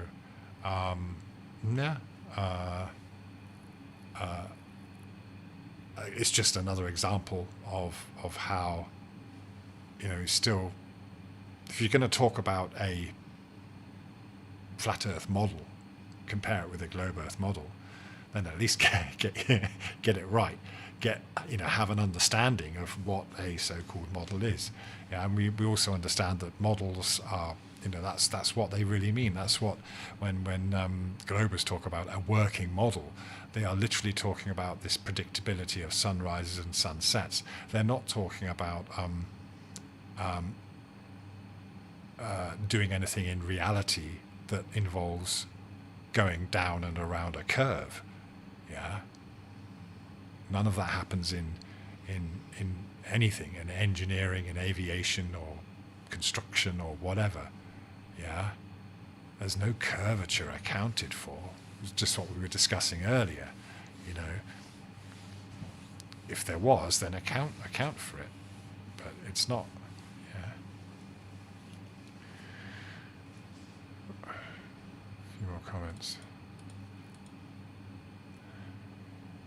Truthful Earth says, the question is, I'm from TikTok, not even a chance. I've been a flat earther for many, many years, and I've recorded the firmament. Are you new to this truth issue, or what are you new to reality? I'm not sure if that's directed at me, Truth Flat Earth, but yeah, I only have the understanding that kind of need some kind of container, and whatever we call the firmament, I mean, there must be a change, a transition from the air, the atmosphere that we live in, to something else, and whether it's water or whatever. But again, I'm curious about the whole kind of temperature differences and things like that. That is curious. I mean, I started looking at the moon temperature when I first got into this, and it was interesting to see the results. But to me, more now, it's really an acceptance. This is it. I'm not really fussed. I'm really not fussed about proving the mechanics or proving the true dimensions. I mean, a lot of us are just kind of maybe settled in a certain place, or we it's like, yeah, it's great. Traveling is great, and exploring is great, but at the same time, there's also a desire to just be still and just appreciate the moment and the glory of it all. Yeah. If you're in a position, if you're in a comfortable position, as in, you're not. Well, I mean, you're not suffering from pain, physical pain all the time, or something like that. I mean, celebrate that. Celebrate just being alive, being able to breathe, being able to see the flowers and watch watch the animals do their thing, and just observe the mental stuff that's going on. And contemplate the past, contemplate, previous civilizations, how long this place has been here, and the endless possibilities of what this place actually is, or what lies beyond, and what we haven't seen. But how much time are we going to spend suffering from a desire to have an answer to a certain aspect of whether there's a dome or a firmament, or if the whatever. To me, these days they're not really. I'm not really pursuing that. I was at first, and I wanted to test the claims, and I wanted to do some science, but that only led, like for a lot of scientists, they ultimately meet God. They end up with this kind of deep, profound respect for life and a joy of life, because it's beautiful in many ways, whether you look at it mathematically or whether you look at it as a process of evolution. The way intelligence permeates everything, then it's an amazing place. It really is, And that's what inspired me to make the music, because that's where the inspiration comes from, and it's like, it's that's the buzz,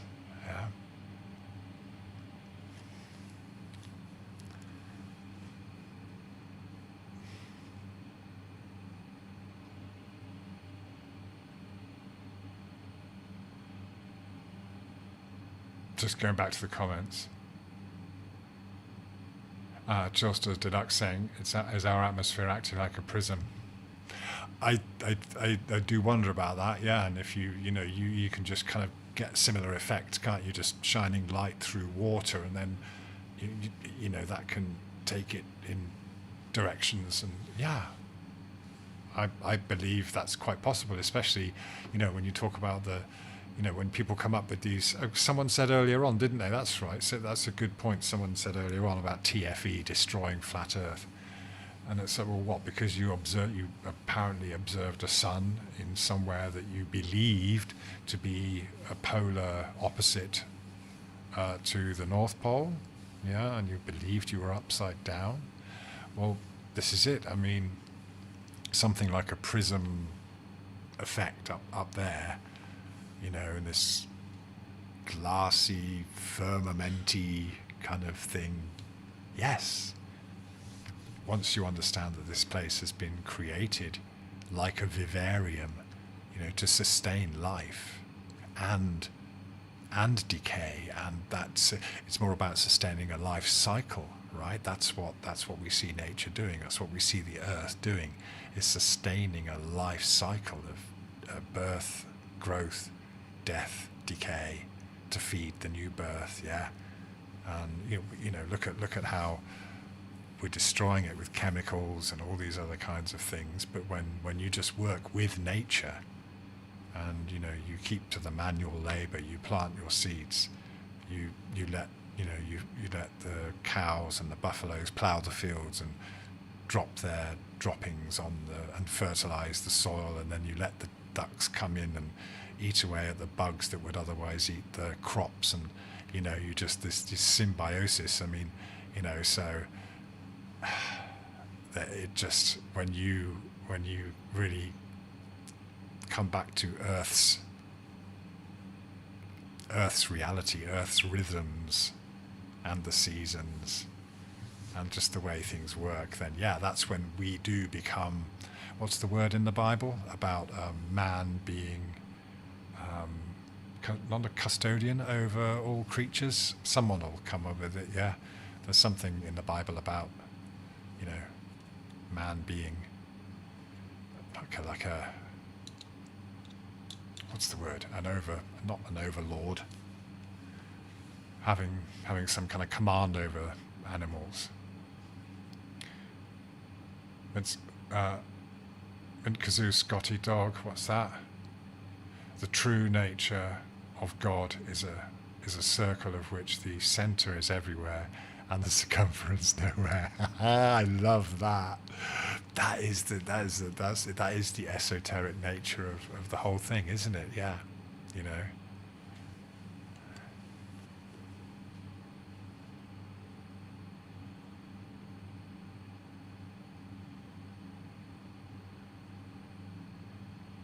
Domain. Yes, thank you, Chris Connolly.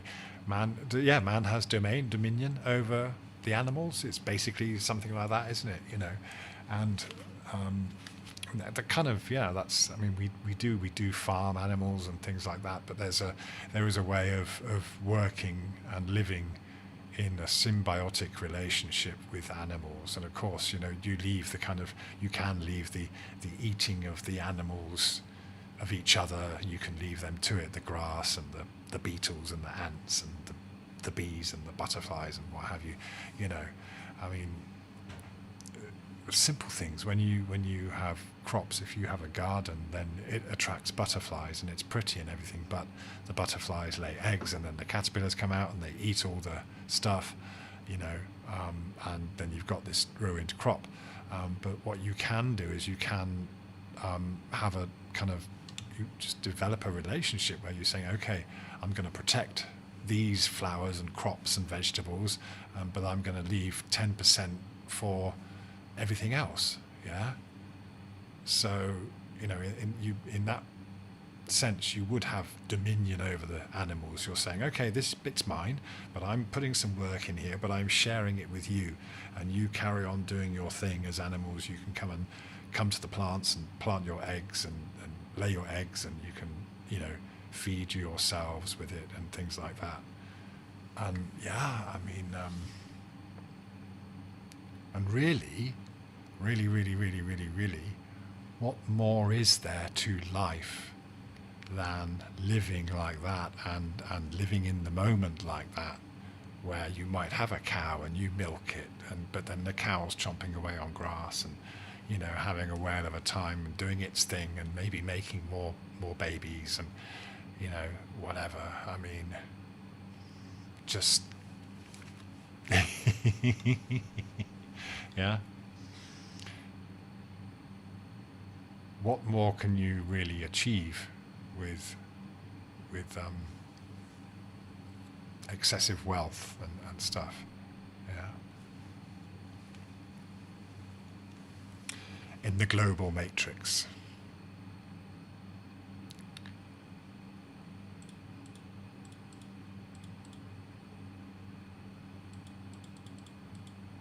Okay, sorry, just come back to the chat a minute. Emerald, we can recreate the sun's light spectrum with noble gases in a test tube and a magnet. Wow. Are you paying attention here? That's true, isn't it? You can do that. Jolly man. The only way to see something moving toward and away from you is by being upside down. Yeah, that's what you have to believe on the globe, isn't it? Yeah. Just a deluxe emerald. I say light is a reaction between CO2 and electric, gives off white light, daylight. Oh, interesting. Huh. Yeah. Okay, Emerald arguing with Professor Phil Bell there. Oh, we're arguing about the vacuum again. Yeah. Yeah. This is it, isn't it? You know, you kind of, it's, you know, it's funny, you guys, when you come along and kind of perpetuate this way of thinking. I'm talking about the globers, you know, the anti-flat earthers.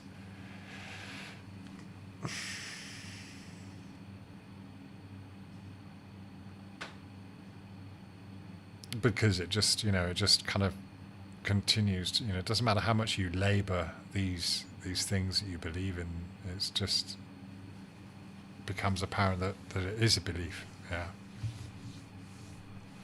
So that's why it's all good. I mean, that's why I don't mind, you know, if people are coming here and saying all sorts of crazy stuff. I don't take offense when this is it. When people come at you with these attacks and, you know, you can't understand science, or you can't think in 3D, or you don't, and it's like, no, I have my own well-researched reasons for reaching a certain understanding or knowledge, and I suppose, yeah, it's really the difference between knowledge and belief, and then really realizing that we don't know where we are, but we know that it's a created place.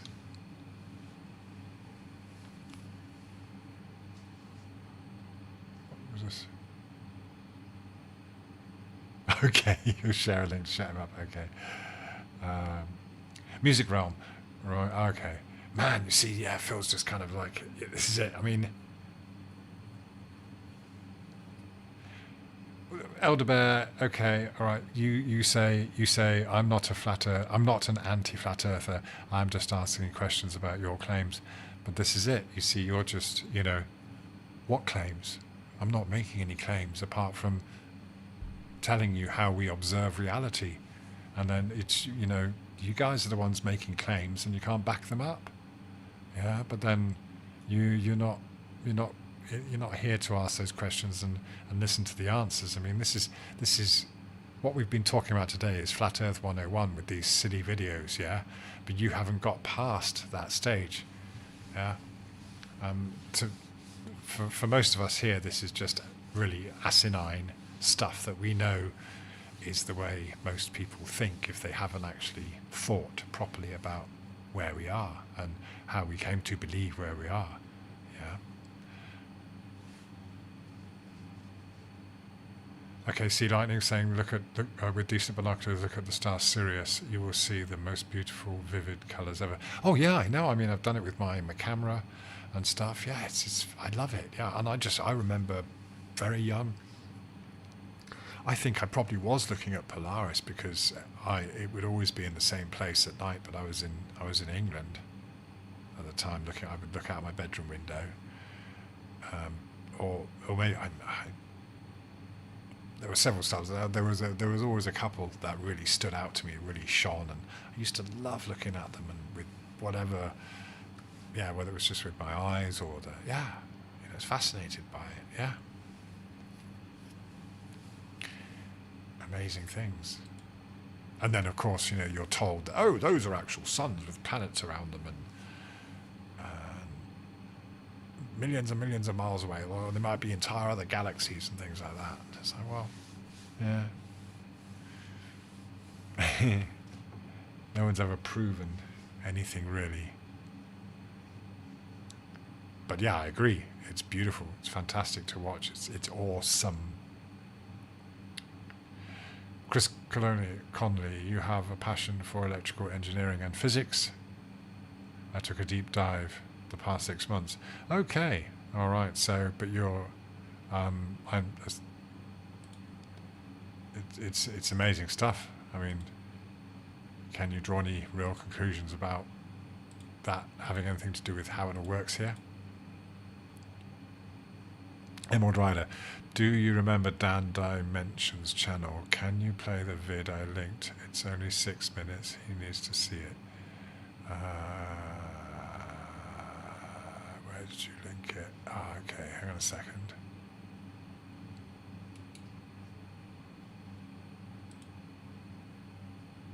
Let's just see if this pops up. Hang on. Do you want an apartment in Quit in a quiet area, Minatondi Beach, and away from CRS? Just a sec. of the title is located 400 from the beach and 600.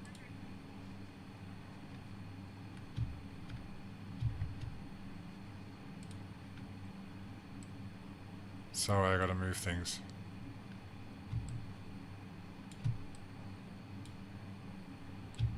Ah, shit. Learned a new word today. Atom. It's like a white light in the sky. Like God taking a photograph. I saw it.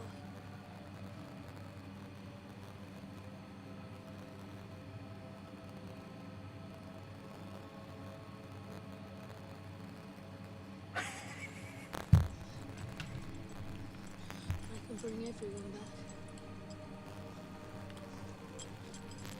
I can bring everyone back. Everyone.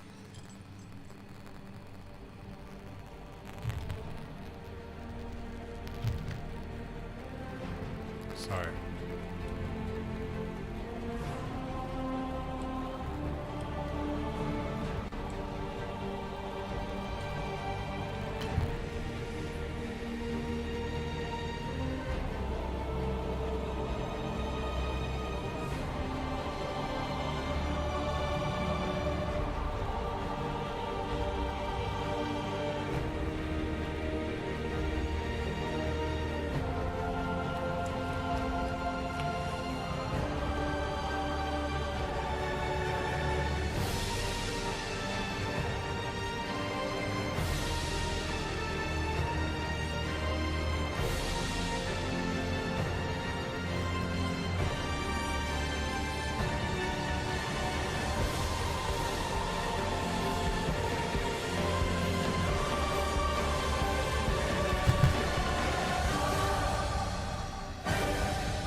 That's why it's blue.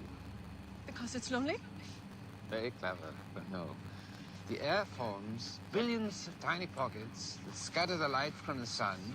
The blue light scatters more than the other wavelengths, and that's why you see the blue. That's...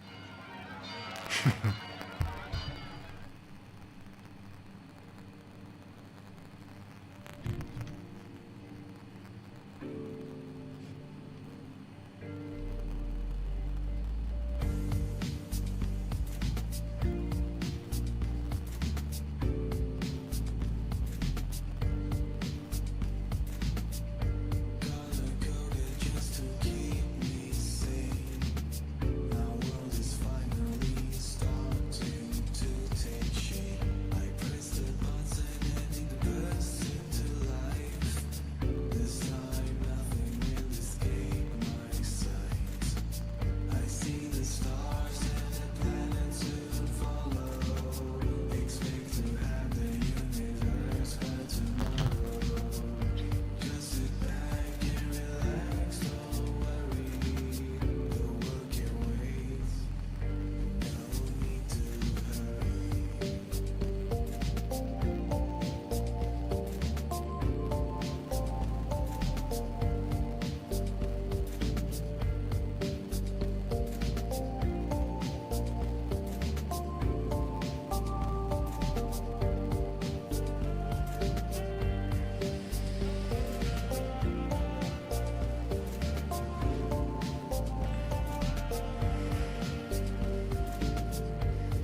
Yeah, wicked. Yeah, I do remember that. Thanks for the reminder. That's really good, really well thought out.